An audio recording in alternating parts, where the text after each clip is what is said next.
Bonjour tout le monde, je suis super content de vous retrouver avec un temps qui pour une fois n'est pas pluvieux tout pourri avec du froid.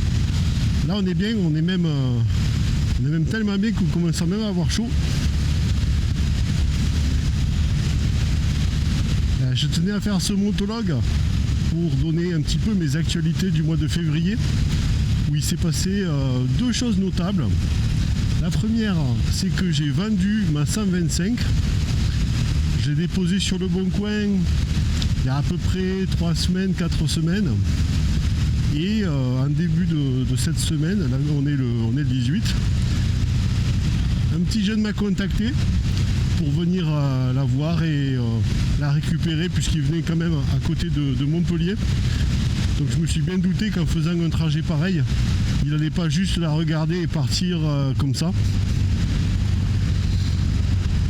Donc cette moto elle méritait quand même bien d'avoir une seconde vie et avec ce jeune propriétaire j'espère que ça sera bien cool pour elle.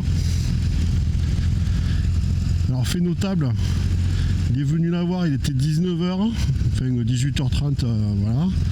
Le temps de la regarder, de faire les papiers, tout ça, il est parti vers 19h15. Et alors il est venu avec ses parents et au lieu d'avoir pris un fourgon pour l'embarquer, il a choisi de repartir en selle.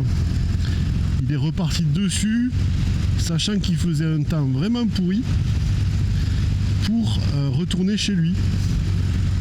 Alors chapeau parce que il avait fait sa passerelle 125 10 jours avant je crois. Donc la fougue de la jeunesse. Moi à sa place j'aurais pris un camion et je me serais pas trop embêté. Donc j'espère que le trajet n'a pas été trop difficile pour lui hein, avec le temps qu'il a fait. Et puis la prise en main de la machine, hein, il découvrait. Grâce à cette vente, j'ai pu arrêter l'assurance de la zone test. L'assurance me coûtait 33 € par mois. Et il faut être honnête, je ne l'ai pas beaucoup ressorti depuis que j'ai la R18. Alors c'est autant d'économiser. Maintenant il me reste quand même le crédit sur la 125 que j'ai pas du coup terminé. Comme j'ai gardé la 125 7 mois je crois, 6-7 mois, malheureusement avec le coût du crédit, ce que j'ai récupéré ne me permet pas de solder complètement. Donc ça va être l'objectif financier à accomplir assez rapidement quand même, purger ce truc. Et comme ça j'aurai plus que le crédit l'R18, le gars qui vit à crédit, bon j'imagine comme beaucoup de monde hein. Donc ça c'est la première nouvelle. La seconde c'est que moi, ma femme, mon pote Christophe et sa femme, on s'est inscrit pour notre premier rassemblement de motards qui aura lieu du 7 au 10 mai. Ça se passe en Dordogne et c'est organisé par youtubeur que peut-être certains d'entre vous connaissent, Aladdin. C'est un youtubeur que je suis depuis à peu près 1 an et puis moi j'aime bien ses vidéos, c'est simple, c'est naturel, c'est pas basé sur des placements de produits ou que sais-je. J'aime beaucoup cette personne, de ce que j'en vois bien entendu. Hein. Donc j'aurai l'occasion de le rencontrer en chair et en os si je puis dire.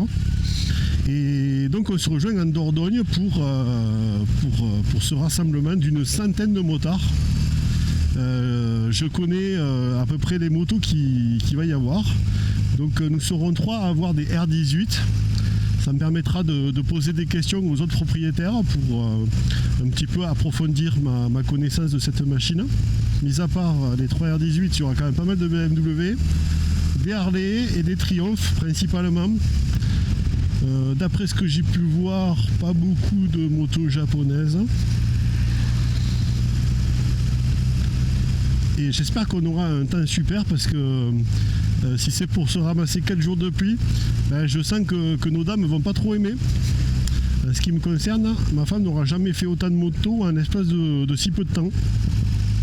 Donc j'espère que ça va lui donner une bonne première impression sur le truc, afin que nous puissions en refaire d'autres. Ça va aussi permettre de voir ce qu'on peut faire avec les bagages actuels, si 4 jours ça tient ou si on va être court en termes d'espace. Je ne sais pas encore comment je vais organiser mes bagages, mais personnellement je pense que ça va le faire, je suis pas trop inquiet. Concernant ma femme, ça va être plus compliqué, c'est sûr. On va se donner une sacoche chacun.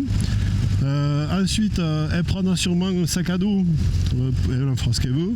Et comme il y a assez de place à l'arrière de la moto, je peux avoir un sac à dos tout en ayant un passager. Donc je pense que mon sac à dos sera dédié à tout le matos un peu onéreux. Les caméras et tout ça, si on se pose je sais pas où, il faudra que je les stocke dans le sac pendant qu'on est en visite ou en balade ou au restaurant. Et par contre, d'ici là, il me faut prévoir quelques achats, notamment un antivol à casque. J'ai regardé ce qui se faisait comme différents modèles. Alors je vais prendre un antivol type cadenas à code, muni d'une lanière en acier avec des T métalliques. Ce que je vais essayer de faire, c'est d'acheter un seul antivol et 2 T. Comme ça, on pourra attacher mon casque et celui de ma femme avec le même cadenas. Ça fera un petit peu des économies parce que c'est quand même 25 € environ ce genre d'antivol. Donc bon, 50 €, on va éviter. Ce petit road trip en Dordogne, ça sera quand même pas le premier. Enfin, ça sera le premier aussi loin du moins. Mais on va quand même aller entre temps à Carcassonne passer une nuit. Toujours avec Christophe et Isa. Alors Carcassonne, c'est pas très loin de Toulouse. Avec l'autoroute en 1 heure, c'est plié. Mais bien entendu, vous devinez bien que l'idée, c'est pas de tracer par autoroute, mais plutôt de chercher tous les petits chemins sympathiques avec des virages et tout ça. Donc avec Christophe, on s'est concocté un petit trajet. On s'est calé devant Liberty Ride, ou Liberty Rider, en fait, je sais plus comment s'appelle cette application. Et on s'est fait le petit trajet de nos rêves. On mettra 4 heures pour arriver à Carcassonne, avec une arrivée estimée le soir vers 18 h, le temps de poser les affaires. Et ensuite, on pourra aller se balader dans la cité. Si vous ne connaissez pas la cité de Carcassonne, c'est un endroit fantastique. Je vous conseille vivement d'aller y passer une petite journée, une journée minimum quand même, parce que le temps de faire le tour, de se faire un petit restaurant à base de cassoulet, etc. Il faut au moins ça.